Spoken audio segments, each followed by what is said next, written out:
Hello, friends. Welcome to one more edition of from the White Space Bookshelf. And as you would have seen, some of you would have seen the earlier videos. We take out, I discuss, not discuss, I talk about books which have impacted me through in some way or the other. And those of you who know me will vouch for the fact that I'm a very strong believer of decluttering and creativity, and you see newer ways to do things, newer ways to build mastery. And today's book is about that. Today's book is actually very different. I know I say that in all the videos, but it is very different. Uh, okay, before I unveil the book, let me ask you: how many of us actually want to be creative? So I can't, that don't, I cannot have a show of hands, but I presume that those of you who are watching this video would say yes, we would like to be creative, right? I don't know the motivation behind this, but this book, what I'm going to share with you, is on creativity, but it's not going to tell you. Uh, it's not creativity on generating ideas. It is basically it does talk about creativity. It says that how you can unleash your creativity, and it comes with a lot of wisdom, and very importantly, it's in very bite-sized wisdom.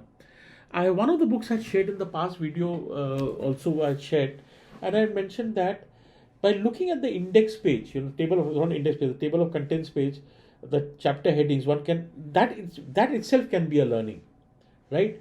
And this book is about that. So, what book are we talking about? We're talking about Hugh MacLeod's, yeah, MacLeod's, but this is the author's name, Hugh MacLeod's Ignore Everybody. 30 and Ignore Everybody and 39 other keys to creativity. So, Ignore Everybody is one of the keys. And I will not tell you much about the book. I don't give spoilers, I don't give a book summary. But there were two or three very important things that to give you a flavor, which I wanted to share with you. One is that look at this chapter, which says, just to give you a layout of the chapter, just see how the book is written. It has these sketches. Hugh MacLeod actually started doodling on the back of business cards. All his doodles or his sketches are on the back of business cards. And he didn't do this as a job or a vocation. He had a well paying job, and this was a hobby. And that's what he talks about. It's not necessary that every time you have to follow your passion by leaving something which pays your bills. And that's one thing. I'll not talk more about this. But look at the chapter headings over here. Just have a look at the chapter headings. I found this very interesting. Good ideas have lonely childhoods. You know, how interesting is that? Good ideas have lonely childhood. This resonated very powerfully. One other chapter which resonated very powerfully is this chapter titled "The More Talented Somebody Is, the Less They Need the Props." I'll repeat it. The more talented somebody is, the less they need the props. And this is so important and it's so relevant in any sphere of the world. We talk about, what are the tools, what are templates, we talk about jargons, we talk about, very exotic models. And sometimes and this chapter what talks about that when you are building towards mastery, when you're going towards actually building towards mastery, you will not need props. You will not need to hide behind what he calls pillars. And every pillar of complexity or some new tool is actually hiding our inadequacy. So that was a very powerful chapter which he talks about.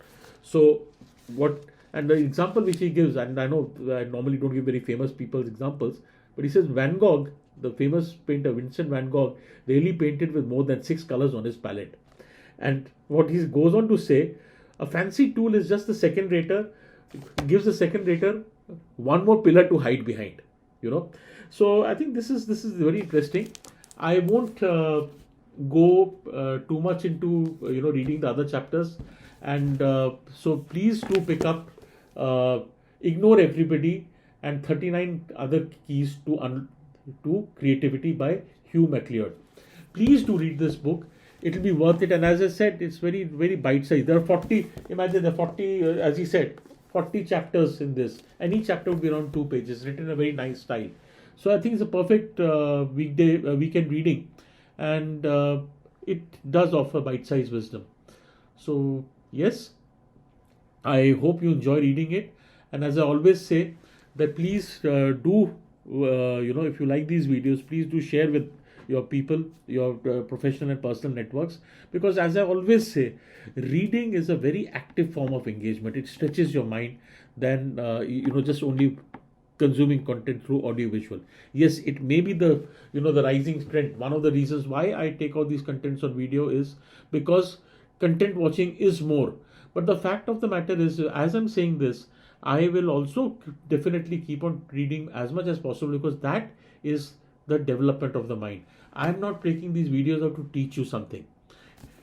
Expanding the mind happens from here. I'm only using these videos to help you, trigger you to expand your mind.